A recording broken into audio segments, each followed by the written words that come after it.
Recording live. Let's see. And not Memorex. Not Memorex. And I think we're live on YouTube as well. I always wonder. Like I'm never really exactly sure. Michelle, what you said the other day, I might put into action next week and just stream to my YouTube for the time being, and then push the thing out onto ours after the fact. See if we can get more people in studio. Yeah, I think that might be a good idea. And I should probably go back to trying to put this on our Facebook page too. Yeah. With my app that I use. So, Chris, it is you today? Yeah, it's me. It is me, McLovin. I am McLovin. No, I've never seen that movie either. Oh, both of you need to watch it and report back. Because honestly, I will tell you that there are very few comedies that are recent that give you an 80s feel in terms of the comedy, and Superbad is definitely one of them. Like, it feels like an 80s comedy. When did it come out? 2000s? 2007. Okay. Back when they could still make people laugh. It's really, really good. And it's a lot of these guys that when they were younger and just kind of getting their start, even like the guys behind it, the writers and directors, and people like Judd Apatow and Seth Rogen, and they were all like very young and they hit it out of the park with this movie.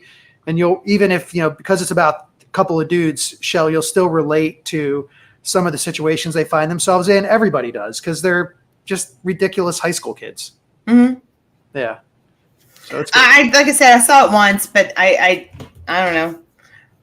I'll have to go back and watch it again. Watch it again. Yeah. It's for me, it's like there was a moment there in the 2000s where you had like 40-Year-Old Virgin, Old School, Wedding Crashers, and I put Superbad in that category. 2000s? Yeah. Really? Yeah. 2005 or 4. 2004 is right after Old School. Hey, Wendy. Wendy just joined in. Hi, Wendy. Hey, Wendy. Why don't I see Wendy? Do you see the chat? I see it. I got it. Yeah. And then you had The Hangover, and like there was a whole run there for about 10 years. And of course, like the Will Ferrell movies, Talladega Nights and Step Brothers and all that ridiculousness. My kids love Step Brothers. I do too. So much more room for activities. Like that exploded in our house at least once a week. Yeah. Mm-hmm. Did we just become best friends? Yup. I still love when they go on the interview together too, and they're back to back. Hello, lady. I think that movie made me laugh. Yeah. All right. I just posted on my Facebook as well that we are live, so we might as well get started. I will go ahead and put your categories, Chris, once we hear them into the comments for our late arrivals. But for those here or those watching after the live stream cast, we do want to just welcome you to the Three View Mirror podcast, your weekly dose of three topics that go back to the 70s, the 80s, and the 90s, Gen X era content, where we talk about three things relevant to pop culture of the time. And every week we take turns picking a different person to bring forth those topics. This time it is none other than Chris Clues. And he's got three topics that Shell and I have not yet heard. And there is a hidden stream, a hidden message, a hidden something running between his three topics of choice. And it's Shell's job and my job to try to figure it out by the time the podcast ends in about an hour. It's also your job as the viewers to see if you can figure it out. And we do this every single week. So feel free to jump in, get comfortable, and enjoy this afternoon's episode of the Three View Mirror podcast.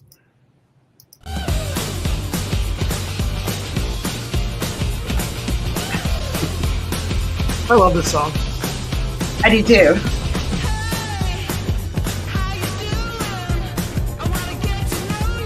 The three floating heads.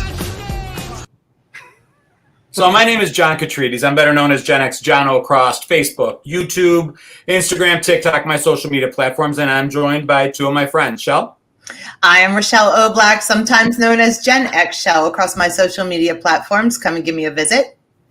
And I apparently am just Chris Clues, like Just Jack, if you know that reference from Will and Grace.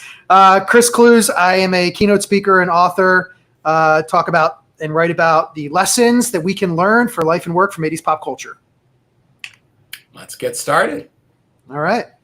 So today is my day, and I got a hint on my chalkboard behind me that I'll show you in just a minute for one of my topics. So my 3 topics are Sesame Street, Coming to America, and see if you can see that. You're killing me, Smalls. The Sandlot. Sesame Street, Coming to America, and one of my all-time favorites, The Sandlot. Yes. Wow, and there's a connection between the 3. All right. Yeah. I think this will be a good episode. Well, they're 3 pretty. I mean, hopefully, I want to get your guys' feedback on the 3 topics, but Amazing. they're big. They're big topics. I think. Mhm. Yeah. Yeah, like you could talk about like Sesame Street. I absolutely, that was one of my favorite things as a kid. Sesame Street and Mr. Rogers. I mean, I didn't miss it for anything, and I could go on and on about it. So, I mean, my parents, I've talked about it before, Greek immigrant parents. I'm first generation. I didn't get, not that any Gen Xers really had that 50s era version of a dad sitting over while you're doing homework, helping you along. That kind of ended, I think, if it ever really existed in the first place. Most of us didn't get that hands-on teaching from our parents because they were working a lot. But I definitely didn't get it because my parents didn't understand English real well. They didn't learn the way we learned. So it's amazing how much I actually learned about reading, especially reading. Because, I mean, I got to be honest, I was probably a better reader by this 5th grade than my parents were. And that's just the way it was. English was their second language, and they never went to school for language. They just picked it up as they went along. So Sesame Street, Electric Company, 3-2-1 Contact. PBS raised me when it comes to really learning my 3 R's. So, are we just jumping right into Sesame Street then? Is that what we're doing? Sure, I thought we did. I was asking about all 3 topics, and you guys got right on to Sesame Street, which is awesome, by the way, Street. because it's great. I mean, okay. So for those that may have just jumped in, again, the 3 topics are Sesame Street, Coming to America, and The Sandlot. And so since both of you are huge Sesame Street fans, and so many of us are that grew up with it, and you mentioned 3-2-1 Contact, and I think I've mentioned the Great Space Coaster before. I don't know if anybody remembers that one with All News is Good News with Gary Gnews. Yes. So, Yeah. Big Blue Marble. Mm-hmm. Yeah, the Big Blue Marble, Electric I've Company. mentioned the Big Blue Marble on my different Sunday Night Lives, and I have people that have made lifelong friends from the Big Blue Marble because one of the components on the Big Blue Marble was you could write in and get a pen pal. Yeah. Oh, wow. That's right. I've still got people that say to this day that, well, now they're Facebook friends or they don't write letters necessarily, but they're like, I made a lifelong friend because of the Big Blue Marble. Electric Company as well. Yes. Electric Company was a big one. Morgan Freeman. Yeah, Morgan Freeman. Yeah. Yeah. And Rita Moreno. Yeah. Yeah. Back to Sesame Street, though. Yeah. When I heard the jingle and sunny days, that, and I can't sing, I would come running because I knew that jingle and I knew what I was going to see on Sesame Street. And then when Sesame Street made it into, transferred over into your evening time with the Muppet Show, it was an amazing time, I think, to be a kid. And yeah. One of my favorite characters on Sesame Street, my sister used to love Snuffleupagus. I loved Oscar the Grouch, okay? But I also loved the yip, yip, yip, yip, yip, yip, the Yeppers, yip, yip, yip, yip, yip, yip, yip, yip. Oh. They go in and they see something, the aliens. I don't know. Those were some of my favorites. They were so bizarre. I mean, Cookie Monster was mine, and they're just. You think about the impact on pop culture that each of those characters that you just mentioned, beyond just Big Bird and other one, that they had so much. They've had so much of a impact on pop culture throughout the decades. And you're right. I think when we grew up, what we had was this perfect combination of these educational shows like Sesame Street and the Electric Company and the Big Blue Marble. And then we had our ridiculous Saturday morning cartoons where they were selling us every kind of sugary cereal possible. So we had this nice mix. And Sesame Street, just for me, I will tell you a quick story. My and I know John's probably like, Chris never has a quick story, but it is a quick one. So I was my first dog. I know you guys know I'm a big rescue advocate for animals. Of course, our first dog was a rescue. I was three and a half years old. We got a beagle. My parents were like, "What do you want to name your dog?" And I said, "Puppy." I said, "Well, it's not going to be a puppy forever." And I said, "Okay, Sesame Street," because that was my favorite show. And my parents said, "How about Sesame?" And it stuck. So my first dog's name was Sesame after Sesame Street. That's very sweet. You know, I had a phone call. It's funny that this was the topic today because I was just talking to John on the phone maybe an hour ago. And one of the things that we said was one glorious ringy dingy. If you remember.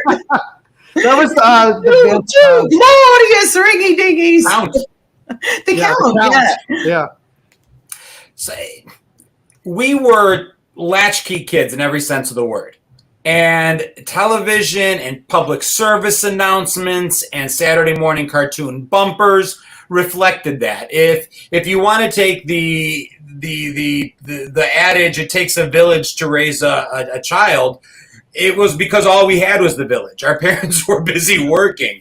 So it seems like, at least in some aspect, television, public television specifically, tried to pick it up a little bit and said, you know what, these kids that are probably home alone, that we need to teach them how to stop, drop, and roll if they happen to set themselves on fire. We need to have the Heimlich maneuver taught on Super Friends. We need to have Bugs Bunny telling you to turn the pot handle in.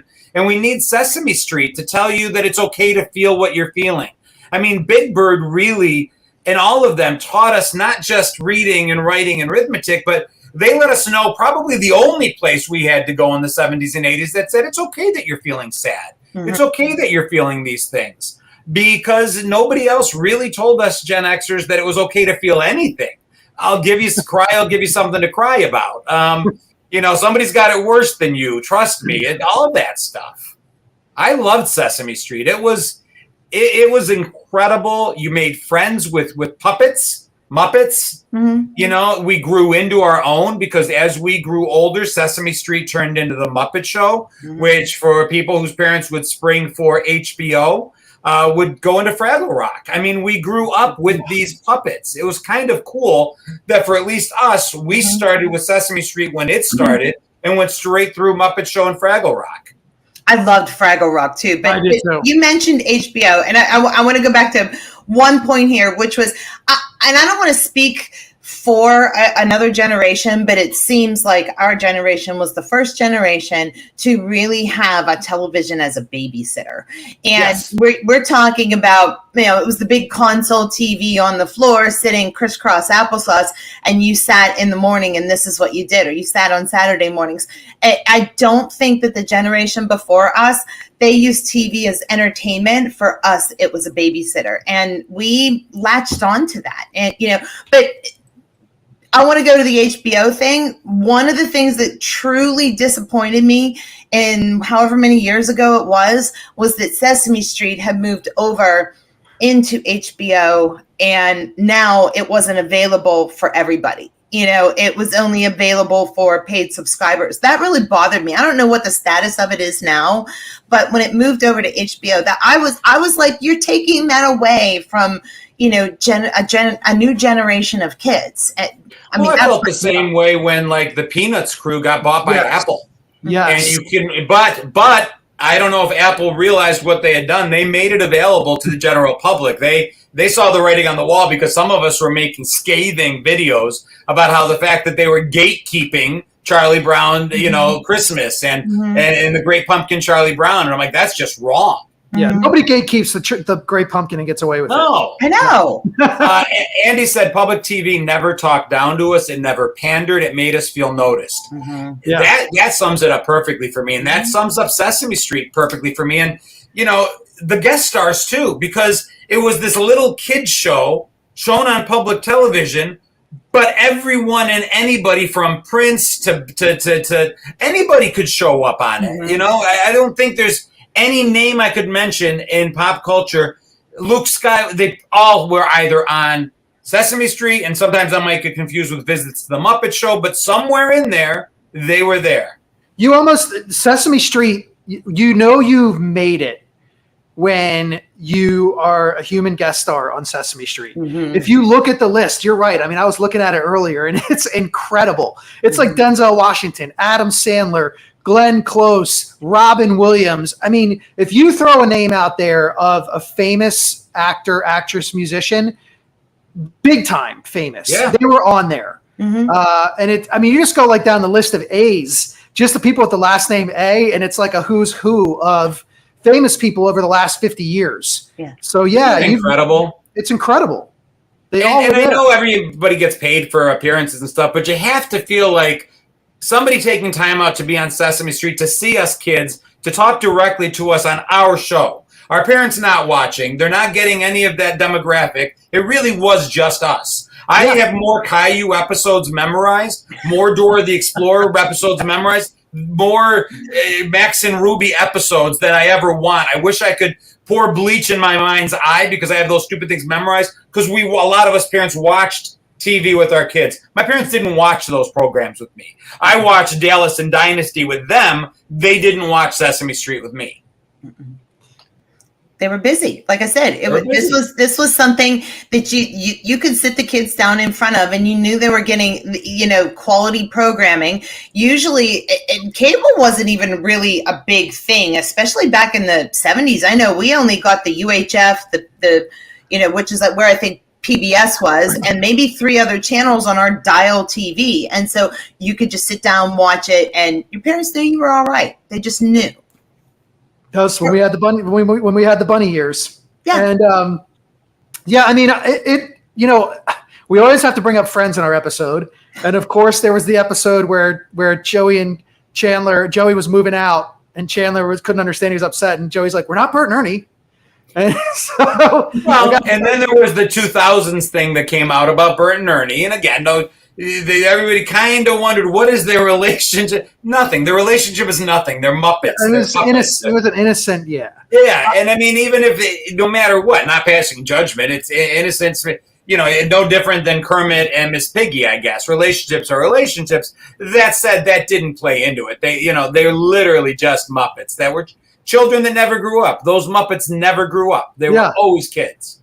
Yeah, they were always they were like the island of the misfit toys. That when you were mentioning the guest stars too, like I just looked up, like if you just look up like last name C, for example, it's ridiculous. It's like Jim Carrey, Johnny Cash, Phoebe Cates, Superman, Henry Cavill, Tracy Chapman, Ray Charles, Don Cheadle, Kelly Clarkson, Glenn Close. I mean, I'm just halfway down the C's. Harry Connick Jr., Tim Conway, Bill Cosby, Elvis Costello, Cindy Crawford, Sheryl Crow, Billy Crystal, Jamie Lee Curtis. I mean, it's incredible.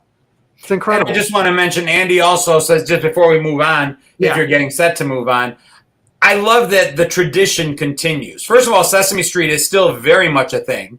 Oscar's voice is a little different. Things change. That's fine.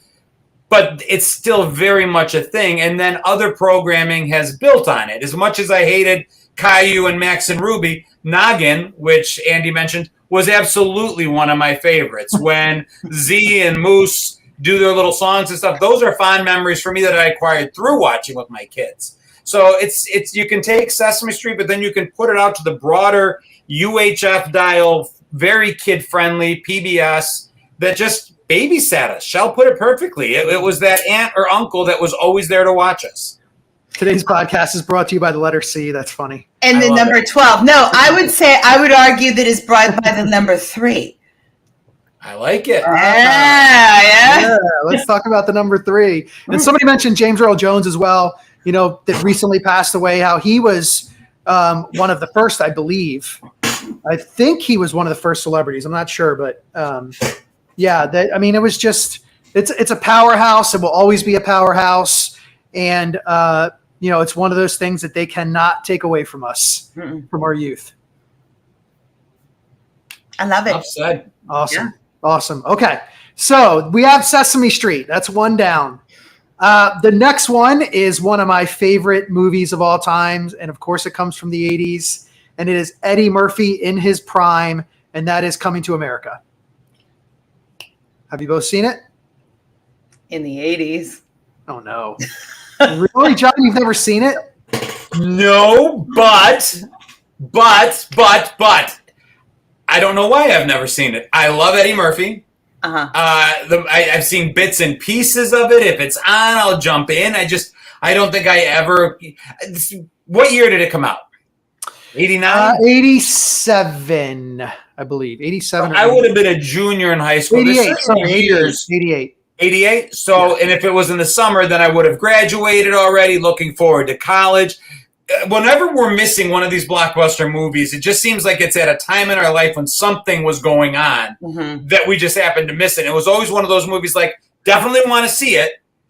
Great. Now VHS is a thing. Here's a list of movies I've got to watch. Oh, great. Blockbuster is a thing. Oh, great. Streaming is a thing. I just never got to it. And I saw it. I did see it. I remember it being a good movie, but the last time I saw it, I like that was the pre wrinkles. That was. You're still You're still pre wrinkles. That was literally, if it was 88, maybe I saw it in 1991, something probably from Blockbuster, because the newest release wasn't like, well, all right, I'll watch Coming to America or something. And I know it was good, and I can't think of who else was in it. But I'm hoping a lot of people. I mean, yeah. I can see the people. What's his face with the tail late night show? Well, I mean, Cuba Gooding Jr. was a little kid in a barbershop. Like it was. Really? Yes, yeah. Samuel L. Jackson played this guy who tries to rob the McDowell's restaurant, and Eddie Murphy's character Prince Akeem takes him out, sweeps the leg with the broom or the mop. And the Arsenio Hall, wasn't he in it too? Yes. Yes. Yeah. When you said late night, I'm like, I'm trying to think of who was always with him. That was. Yeah, it was Arsenio Hall. It was like his handler. And I mean, it again, I've seen enough scenes like the McDonald's restaurant, where he's there, and a funny movie. But I mean, you can take it to the broader topic of Eddie Murphy, who, again, we all share a brain. I literally just did a video composed of different sounds we grew up hearing, and it's toys or clips, and one of the clips was Sesame Street, and the other clip was Eddie Murphy saying, "Wanna lick? Psych." So, I mean... it's Eddie Murphy saying, "And he kicked him in the ding-ding." Yep. Yeah, I said ice cream and you can have none. That's the same one, right? That was in Raw. Yeah, the same one. That was in Raw. Yeah. We've talked about it before. Broad comedy, huge audience, ability to be scandalous on one side, and family friendly. What's that? Sorry, Irish was just quoting Coming to America when he, I think it's Arsenio Hall, I think it's Semi that says it to Samuel L. Jackson, "Freeze, you rhinoceros pizzle." Freeze, you rhinoceros pizzle? I do not recall that. I think it was something else that he said. I think his pizzle was being replaced. But okay. Yeah, it was just, I think, so for me, there's two things that stand out about Coming to America. One is that because Eddie Murphy was in it and he was in this comedic prime, and it was actually before the movie Boomerang, which Boomerang was, billed as a romantic comedy. Coming to America was not, because it was Eddie Murphy out front, his comedy, but it is absolutely a romantic comedy. I mean, this guy leaves his country of Zamunda to go find his queen. Zamunda, yeah. To go find his queen. And so it is absolutely like almost the perfect romantic comedy. And then the other piece that stands out for me is The Barbershop. That it was Eddie Murphy and Arsenio Hall who played all of those characters. That's insane. Yeah. And it's something he repeated. This, I think, was the first time we saw that. But obviously, if you saw The Nutty Professor, that's something that continued on the way. Eddie Murphy would continue to take that little piece. Thanks, Melinda. It's kind of like Arnold Schwarzenegger's signature "I'll Be Back." That kind of became Eddie Murphy's thing, where he would play multiple characters throughout his movies and sell it to the point that you scratch your head like, wait a minute, is that him too? Mm-hmm. Yeah, I think it's him, but yeah, that's him. And I just remember doing that. I'm like, is he?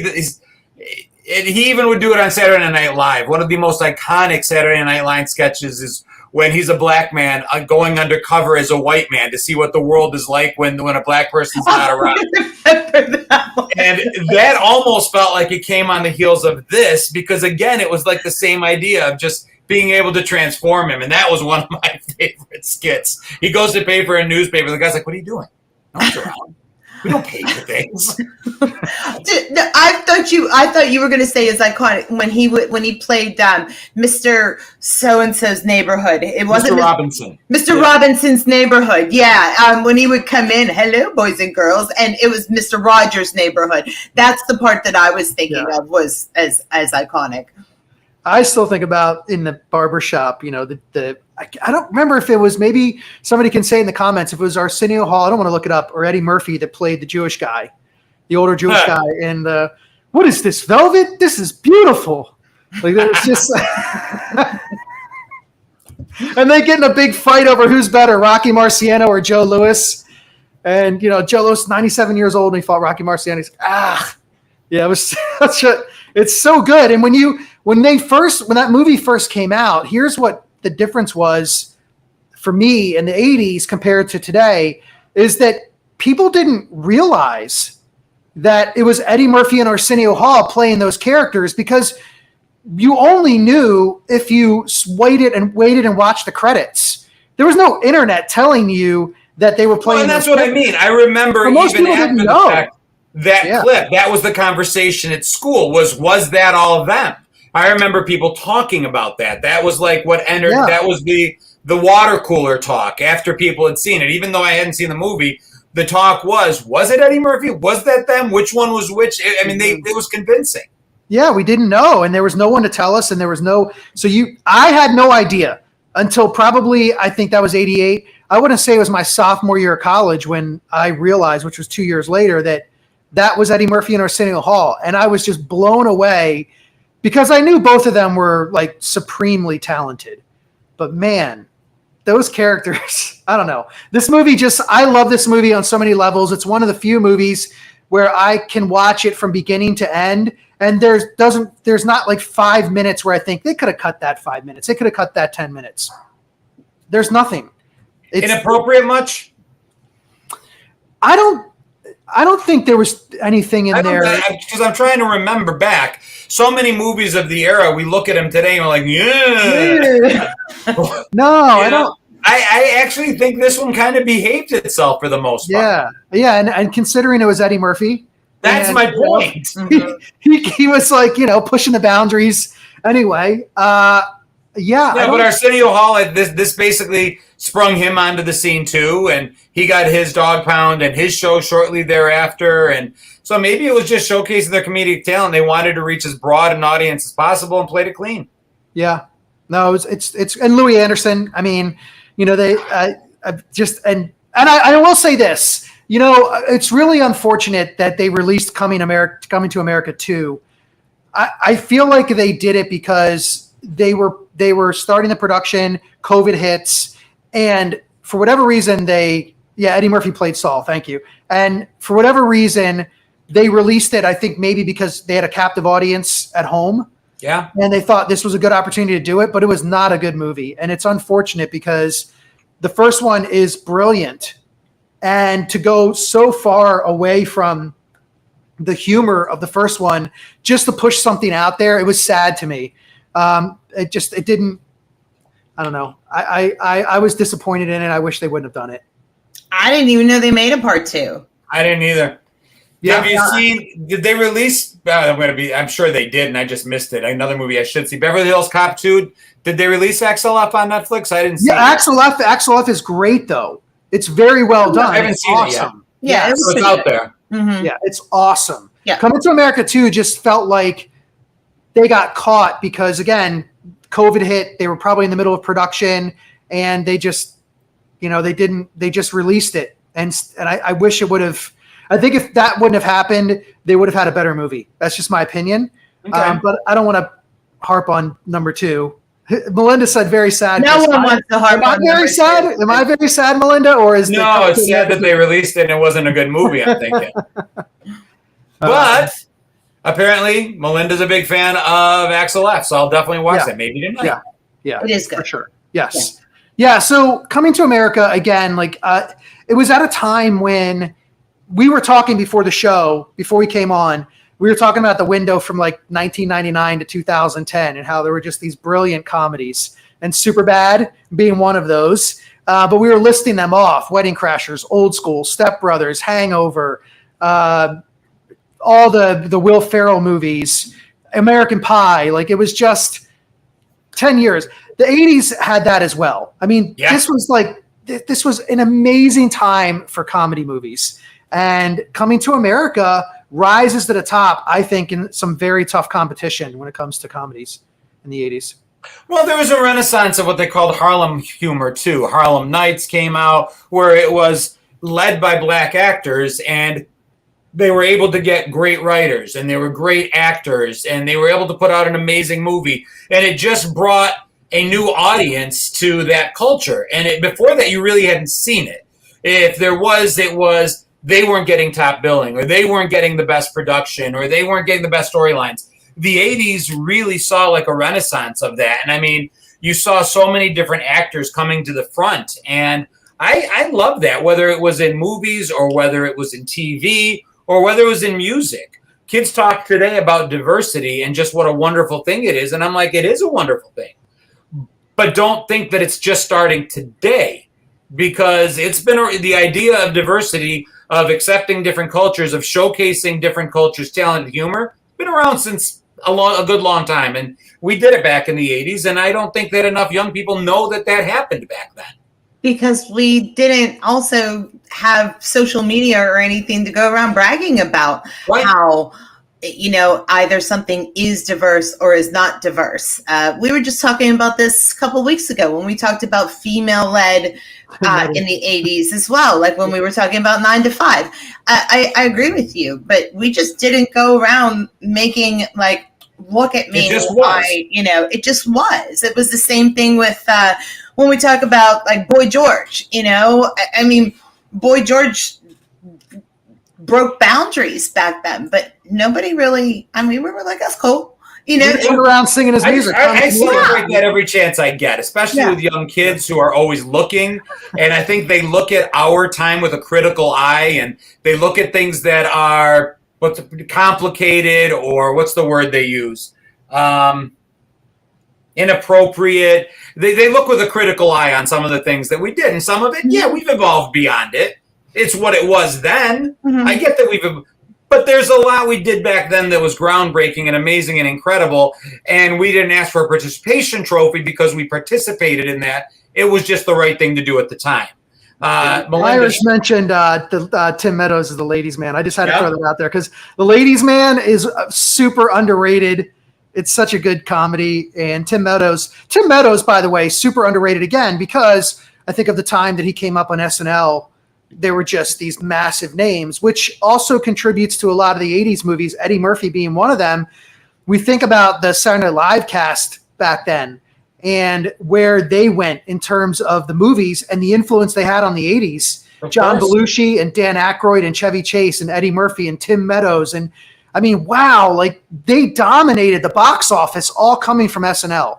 And I would argue none more than Eddie Murphy. I mean, honestly, you nailed it. I mean, it's the guy to this day is still putting out. And I mean, talk about how old is he? 61? He looks incredible. Dude, I saw a snapshot of the actors from Beverly Hills Cop to Axel F, and there's the three of them. And it goes from back then to now, and I swear to God, they just cut and pasted Eddie Murphy. He's not aged a day. Not a day. It's slightly annoying. The only person that is aging better than Eddie Murphy is possibly Rochelle. That's about it. That's very sweet of you. Trading Places tie into Coming to America? Yes. Mm-hmm. So in Trading Places and Coming to America, so Mortimer and Randolph were the brothers that had the commodities broker that were the total idiots. And then Dan Aykroyd and spoiler for those who haven't seen Trading Places, but Dan Aykroyd and Murphy's characters end up what we've always talked about this with 80s movies. People do really bad things, but what happened? The people who did bad things got their comeuppance. They got their comeuppance in every single movie. And that happened in Trading Places. So Mortimer and Randolph get their comeuppance, and they end up losing their entire company, losing everything. And then in Coming to America, when he's walking down the street with Lisa, Prince Akeem, and there's these two homeless guys in like a tent, and he gives them money. And it's them. A bag of money. That's Randolph and Mortimer from Trading Places. That's awesome. I missed that connection. I love that. Interesting. Very cool. Well, thank you for that, Kristen. Yeah, and I will echo Irish Soldier Story. I've never seen Taps. I just saw again the other day. I've probably seen it a dozen times. Taps or Soldiers? Never seen a Soldier Story? Never seen a Soldier Story. Watch it. Put it on the list. Yeah. Okay. Taps is I don't talk about it enough. One of my favorites every time I see it on and talk about. It's like an Outsiders level cast. Amazing cast. Stay tuned. Taps. If I will shoehorn Taps into a category very soon because it's one we need to talk about. They were all so young too, man. You know what else we need to talk about? The third piece of this. Yeah, the Sandlot. Hey! All right, let's talk about the Sandlot because this could be an entire episode. All of the three of these could, but the Sandlot, and it came to mind for me because it was on the other day, and I often say I talk a lot about shows or music that feel like a comfortable pair of jeans that I'm slipping on whenever they're on, and that's the Sandlot for me. I can be doing whatever in my house and just have it on in the background, and I pretty much know every piece of dialogue, even the pieces of dialogue that don't matter. But it is like a comfortable pair of jeans to me. I do think, again, it's one of the perfect, it's almost a perfect film in so many ways. And the back story behind it is amazing. It came out in 1993. It feels like an 80s movie. 1983. Yeah, 1993. No, I said it feels like 1983. It does. It does. Now, what was interesting about it was that it almost didn't get made. It was shot over 42 days. That's it. That's how quick it was shot. And for those of you that know about how long it takes them to make movies, it's a lot longer than 42 days. They had a very small budget. All the kids were, kind of newish or new actors. None of them really had, big parts in movies before this. And there are a lot of kind of fun facts behind the Sandlot, but I just want to get, before I talk too much here, your impressions of the Sandlot. I know John said earlier, it's just, he just, when I said the Sandlot at the beginning, his smile went. It's a perfect movie. There's few movies. Sandlot is right up there for me with Stand By Me. It's movies that even though both of those movies harken back to a time before us, it still feels like it was our story. Definitely both movies did like the 50s and the 60s was the era that these kids were there representing, but it could have very easily been the 70s, especially in a small town like I grew up in. I had these friends. I had Yeah as a friend. I was the kid with the glasses that couldn't catch the ball to save his life. My job in right field was trying to think of excuses as to why I couldn't catch the ball. If I saw the ball coming my way, I wasn't focusing on catching it. I'm like, what's my excuse going to be this time? Sun in my eyes, trip over a rock. I couldn't catch. I just couldn't. Benny the Jet. I had a friend like Benny who was just super cool and who took this dorky little kid under his wing. Perfect movie. Yeah. And then, by the way, for those of you that sorry, Shelf, but I just want to, for those of you that haven't seen it maybe or trying to recall it, it is about these kids, we'll call it maybe 1959, 60, 61, somewhere around there. It was before the space race. Yeah, before the space race. And they all live in the same neighborhood. They all play baseball together. They have this little field called the Sandlot.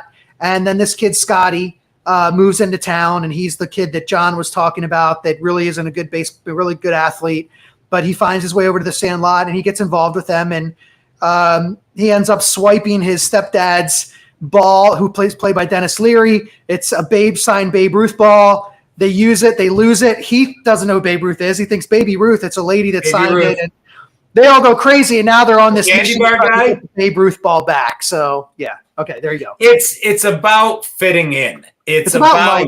It's about life. It's about the Breakfast Club kids before they hit high school. It's about so many different things. It's that microcosm of time where you're 12 years old, where you're 13 years old, and your entire world revolves around whatever piece of dirt you and your friends played on every day, whatever road you rode your bikes on every day. It was just that. And everybody had a seat. No one was told you couldn't play. No one was told you can't ride a bike. It was before things got complicated. And even though a female version of that. We had a little ball field kind of a thing, a big empty field, and even us, we would get together, whatever neighborhood kids there were, and it was male and female, and we were constantly playing some form of baseball up in the field. You know, we made up our own rules, we did our own thing, we kicked people off of teams, but it is very relatable. Now, the only question I have though, and Chris, you being a great movies guy, you know, I think about Stand By Me and I think about The Sandlot, but I wonder and they're all about that comeuppance, you know, and growing older and the friends that we used to have. Can you think of a movie where they've made the females that, you know, the girls grow up and the girls did stuff? And I can't come up with anything. I mean, my girl, but her best friend was Thomas J, but it was her growing up. That was a good version of that. Yeah. I think because I have two daughters, and there have been a ton of that kind of stuff like on the Disney Channel that I've watched with them. Even as far as like the Hannah Montana movie, my daughters will tell you there are movies they grew up watching like that. Do I think it hits the Sandlot, Stand By Me level? Probably That's not. what I'm saying. But in the 80s, I can't think of an 80s or a 90s movie. I don't think there were enough female writers. There were very few prestigious female writers that were able to break through back then. Yeah. Amy, there were a few, but not many.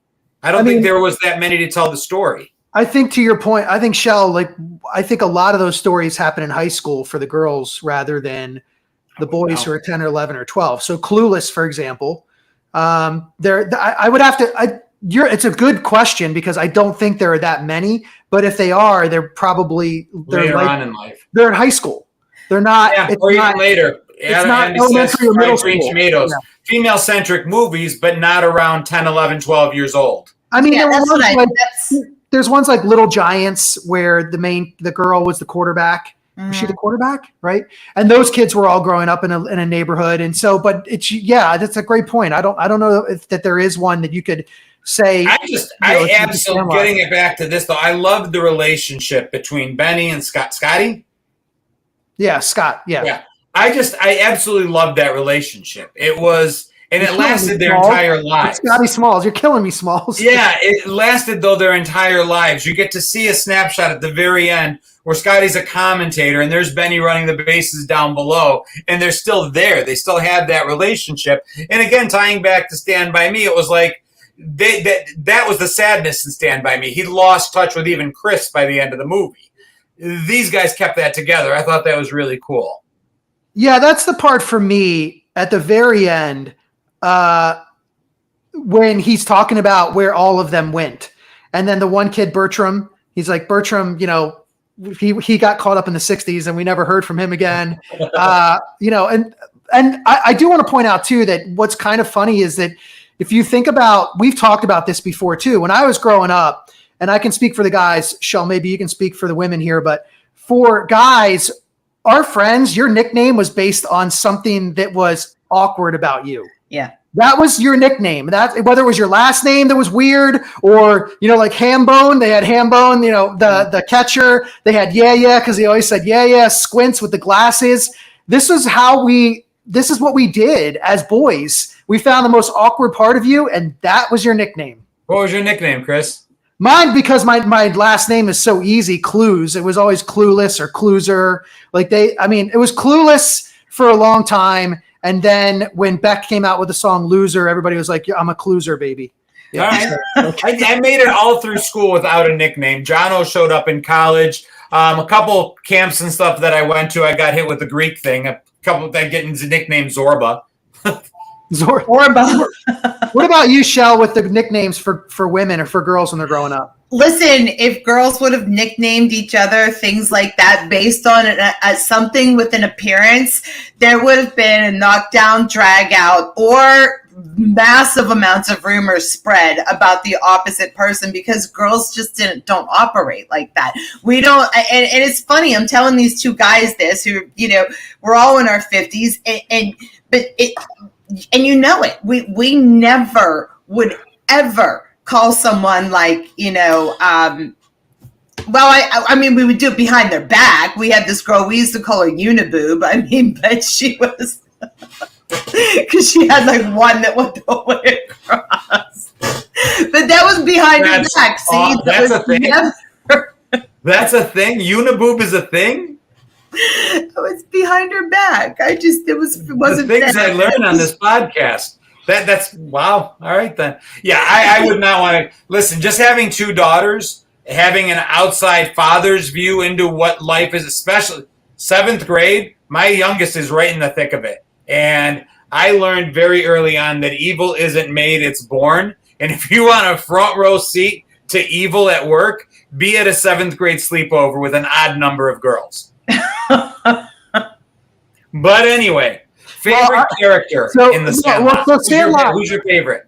I want to just point out 2 quick things of Sandlot. I'll tell you my favorite. One is that we talked about the journey of the boys, and that we all have this. If we were lucky enough to grow up in a community or a neighborhood where we had friends like that, and we talked about Stand By Me and how Jesus, I never had any friends like I did when I was 12. Jesus is anyone. It really brings that home, and that we did play with all of those kids on one day. We didn't realize it was the last day we were all going to play together. Right. That's like a really big theme throughout it, is that, that I don't want to say the loss of innocence, but certainly the loss of our youth, and how then we go into adulthood and things get complicated. Whereas we became friends with somebody because they lived 3 houses up from us.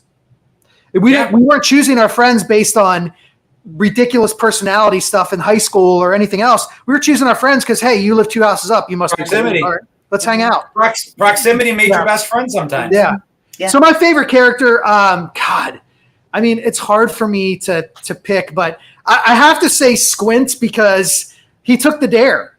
I mean, we have our own Wendy Peppercorn right here in Shell. So, but he took the dare. I loved Squint's. He's just freaking hilarious, man. His delivery. He got the best. Some of the best lines. It's tough, but Squint would be mine too. Yeah. I don't have a favorite. Shell, you got a favorite? No, because I love the movie.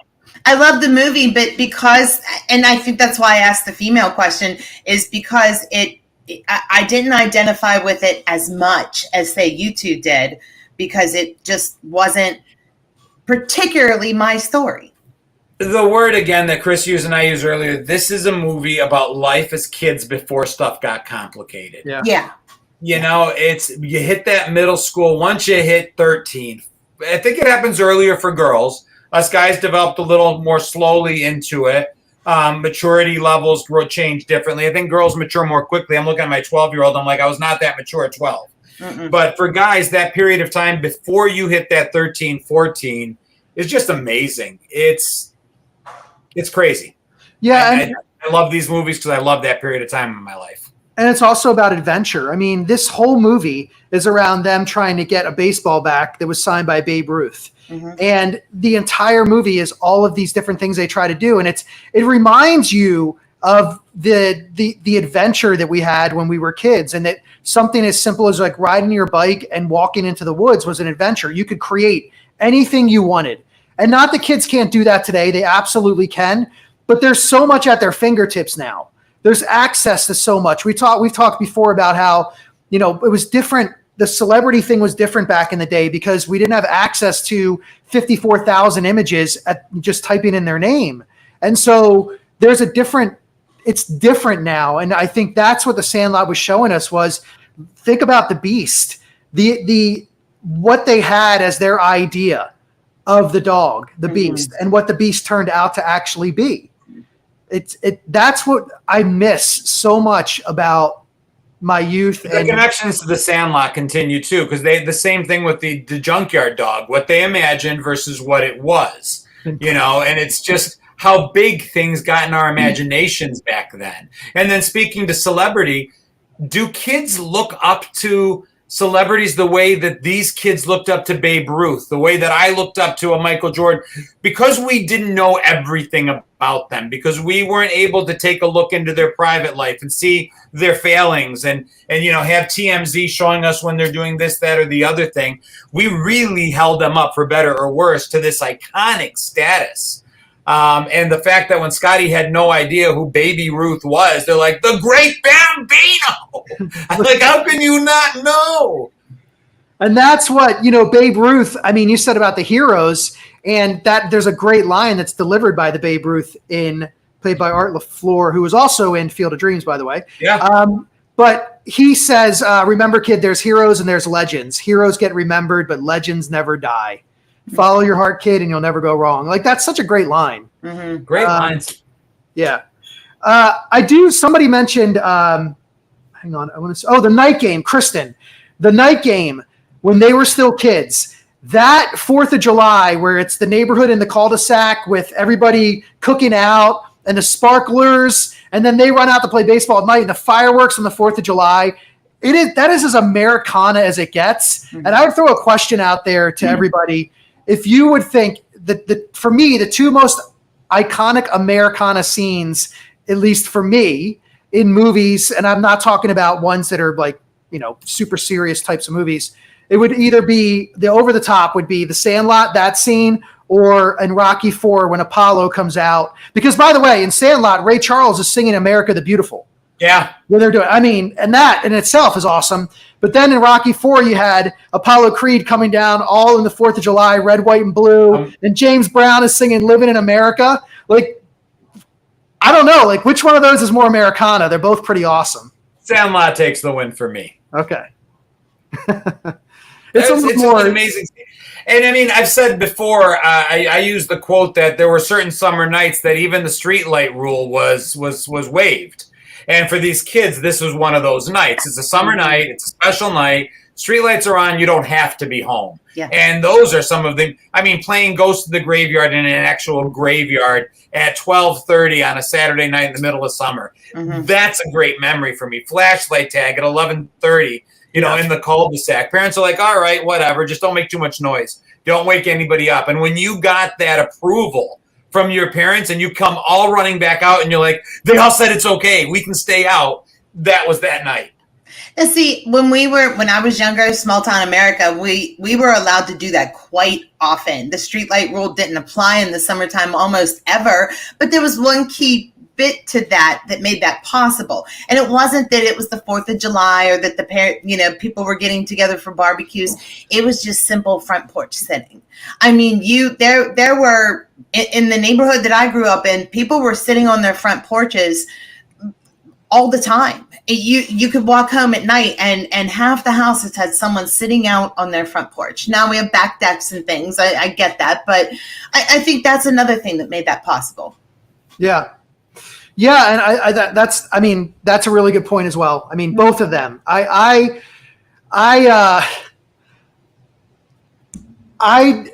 was looking in the comments and I saw like a couple people mentioned the Bad News Bears, and I will admit that I would struggle between the Bad News Bears and the Sandlot if somebody forced me to pick between the two, because it's they both feel like when I was growing up, although the Bad News Bears is actually when I grew up.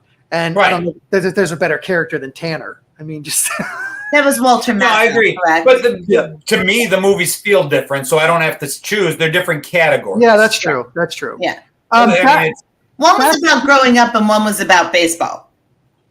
One was about growing up and one was about kids smoking and drinking beer without seatbelts on in a car where the coach is right there watching.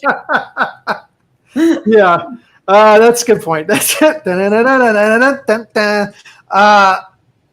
Sandlot scene. This is actually a really good point here. The Sandlot scene was about the wholesome America. Rocky scene was an American excess. I just want to go back there real quick. That's actually a really good point. Very good point. Very, very true. So what else about the Sandlot as we kind of wrap up this third piece of our podcast before we get to the connection? What else about the Sandlot do you remember? What else do you love about it? It did the 80s thing, even though it wasn't an 80s movie, it did the 80s thing of ending the way we wanted it to end. He stayed friends with Benny. They didn't get the ball back, but they got an even better ball. I won't spoil it for anybody. He cemented his relationship with his stepfather. I mean, they put a nice little bow on like every single thing that they had put on throughout the movie. And I like that. I watch movies a lot of times to, what's the word I'm looking for? I want it to end the way I want it to end. Sure. And it did. I got nothing. Okay. And by the way, Benny the Jet, he actually is a firefighter in real life now. The actor. And fun fact, his older brother played the older Benny at the end of the movie. And Maury Wills, if you're a baseball fan, Maury Wills, the great Dodger, was the third base coach in that scene, which is pretty cool as well, that they got Maury Wills into the movie. So I love that. Yeah. So, all right. We talked Sesame Street, we talked Coming to America, and we talked The Sandlot. Somebody earlier said they thought they already had it. Yeah, I had it the minute you gave the topics. I don't think this was one you tried to hide from us. I just think it's highly apropos, and I give you kudos to it because this is the topic we should have had this week. Yeah, I know it too. Okay, good. Yeah, you're right. Let's go to the comments section. I didn't want to hide it. I didn't want to hide it. I thought we needed to ask the audience what they think. I'm trying to see if anybody in the audience. So we got Sesame Street, we got Coming to America, and we ended with Sandlot. What is the hidden connection? What ties all three of these topics together? Any ideas? Doreen, Melinda, Melissa, John, Andy? What do you guys think? You've been chatting away the whole time. Now you got nothing. I wonder how backed up the chat is. Yeah. There they go. They got it. John, Melinda, the legendary, the iconic James Earl Jones. Yeah. Yep. Yeah, I thought it was the perfect topic, considering we lost him last week, and just a giant in terms of entertainment and as a human being. It's a big loss. I mean, we got him for, I think, what was it, 94 years or so, and something like that. But it's a big loss when you lose somebody that's an icon, whether they're in entertainment, they're in business, they're an inventor that has such a huge impact on so many people's lives in over 9 decades. And 6 of those decades or 7 of those decades, he was entertaining us in a number of ways. And so I thought it was right to have him as the connection this week. He's in so many of my favorite movies. Bravo to you. What's that? No, I just said bravo to you, Chris, for really memorializing. This is our version of memorializing someone who, like as you were about to say, John, is in so many iconic movies and sounds, and even just sounds and commercials. Just that distinctive voice of his, never to be forgotten. He could say this is CNN and put goosebumps on your arm. His speech so I did a video where I tried to memorialize him myself, and I took a bunch of clips from Coming to America, from The Sandlot, from speeches he's done, from theater he's done. He was amazing in live theater.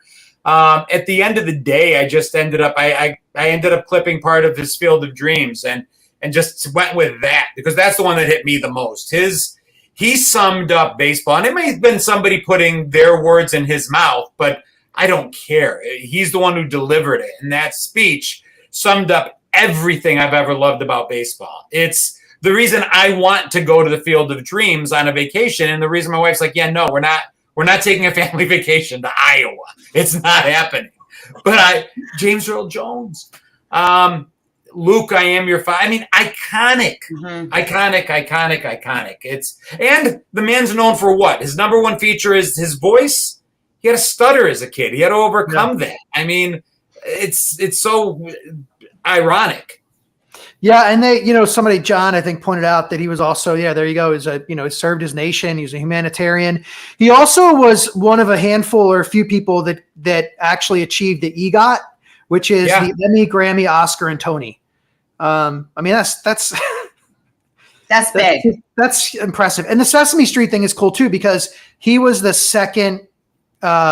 He was in the second episode, I believe, when he did the alphabet. I think it was the second episode, and it created something called the James Earl Jones effect, which they still talk about today in terms of how they teach kids, because the way that he did it, nice and slow and concise, and it became something that they teach now. So, I mean, the guy just, I don't know. I think about like things that I feel like I've achieved in my life, and I think, wow, that was pretty cool that I did that. And then I see a James Earl Jones, I'm like, whoa, like, I mean, that is a life, man. That's like, you know, and I think about everything. Humble. Have you seen many of his interviews? Yeah. Yes. Yeah. The man was as humble as it gets. He recently did an interview, and I'm saying recently just because of the way he looked. It was probably in the last few years. And in this politically charged time, of course, they asked him about his politics. And he said, no, other people can speak of those things far better than I can. It's not something I've ever had an interest in expressing. And I let my, you know, he just wouldn't go there. And they, you know, listen, if James Earl Jones endorsed someone, it would carry weight. He stayed out of it and loudly stayed out of it. He's like, it's not my place. My place is to entertain and to be here. And he just demurred from it. He's like, it's not what I do. And he was humble. He was the epitome of the word humble. Yeah. You know what word I would choose for him? Classy. Yeah. He's just a classy guy, and that, you know, didn't get involved in all the Hollywood BS and I super classy. I ended that video with him entering the cornfield, and even thinking about it, I didn't know James Earl Jones. I get teared up. I mean, the man had you have emotional connections with some actors, and as a guy, I don't like admitting it because I don't know them. It's stupid, but they still have an impact on us. And that scene with him entering the cornfield, now that I know that that's where he is kind of bittersweet. Mm-hmm. And he didn't even he was in two of the greatest baseball movies of all time, and he didn't like baseball. Yeah. That's the craziest part about it. Field of Dreams and The Sandlot. You know, he also, I mean, we didn't even touch on Mufasa and The Lion King, you know, and the voice for The Lion King. But for those of you, and you don't, you know, whether you're religious or not, if you can look it up. If you Google James Earl Jones and The Creation, and he actually voiced the Creation story for an album back in, I think, the early 70s. And you want to talk about, like, you know, whatever people believe, whatever anybody believes out there, it's not about that. But if you want to think about, like, what the voice of God may sound like, I'm pretty sure James Earl Jones is it. Mm-hmm. And when you listen to the Creation story, when he talks about it, it's like, I mean, I'm not an overly religious person. I just appreciate, like, that his voice, and listening to him tell that story, it will blow you away. Yeah, I don't know what God looks like, but I got a pretty good idea what he sounds like. Exactly. Yeah, James Earl Jones. Yes, exactly. That's his voice is That's a great point. Yeah, that's a great point. And, you know, I mean, and we didn't, you know, Darth Vader, obviously, but that one wasn't as, I mean, I know that's like a big thing for people in pop culture, but that's not who James Earl Jones is to me. James Earl Jones may be Darth Vader to a lot of people out there, but that's not who he was to me at all. That's like, for me, that's way down the list. Me too. Of all the things that he did. Mm-hmm. Still, I mean, I am your father. I like the juxtaposition of I am your father to Mufasa being like, listen to your father. Yeah. And then the creator where he plays the father. So, I mean, he had it covered. Well, all I can think about when you say I'm your father, now all I see is Tommy Boy doing that Chris Farley doing that into the fan, and Tommy Boy, Luke, I am your father. I'm so glad you did this. And like I said, as soon as you said the three topics, you could read it on everybody's face. I kept a couple of the comments from hitting the board because they hit it right away too. I saw JEJ very early on in the comments. Are we talking about James Earl Jones? And I typed, maybe just a little bit. Just a little. Yeah, I mean, listen, I figured people would get it. I kind of wanted you to get it, but I wouldn't have it any other way. Kristen on here said she's glad that it was an easy one for her because, you know, a lot of people like to get the connection. And, you know, I think it's fantastic that sometimes we make it very obvious for a lot of people. I like it. Good. Well, that's our little tribute to James Earl Jones for what it's worth. Mm-hmm. Good job, Chris. A lot. I enjoyed this. Yes. Very good job. Good memories, good movies, good TV. Good job. Thanks. Well, listen, that came late, so you missed Sesame Street. Melinda, the good thing about it is it will be posted on our YouTube channel for you to look at, share, enjoy to your heart's content. These episodes never go away. That's all I got, guys. Good week. Next week, it's back to me, I guess. Mm-hmm. Yeah. It won't be so easy. You guys got off easy the last couple of weeks. Last couple of weeks, maybe even back to mine 3 weeks ago, we've gone real easy on you guys. Whatever I come up with, bring your decoder ring, bring your card catalog. It's not going to be easy. You're gonna need to pay attention next week. And next week, just to tell the people that are here, Yes. we're going to have to change the time slightly. We're going to have to get together and talk about a time, but the time will change just for about 3 weeks. I'm going to be. And you may be able to find, I will post a link just like I did today, Mhm. but I'll post a link. It'll probably go over to my YouTube channel just as in an effort to try to get more eyes, to get more people in chat. It was fun getting a little more than usual today. Mhm. Just facilitates the conversation, and you guys are the fourth host. So I enjoy that part of it. So we will push off to my YouTube channel just because at the moment I have a broader following, and see if we can get some more friends to join us. And Kristen, yes, a non-music one from me. Yep. Yeah. So I guess that's it. Time to be determined next Friday, but we will be here, and we hope to see you guys all here. As I always say, bring a friend. For me, I'm saying see you next week. See you next week, everyone. Stay rad, everybody. Cue Come the on. music. Try it. Woohoo! There it goes. See ya. Bye-bye. It's still up.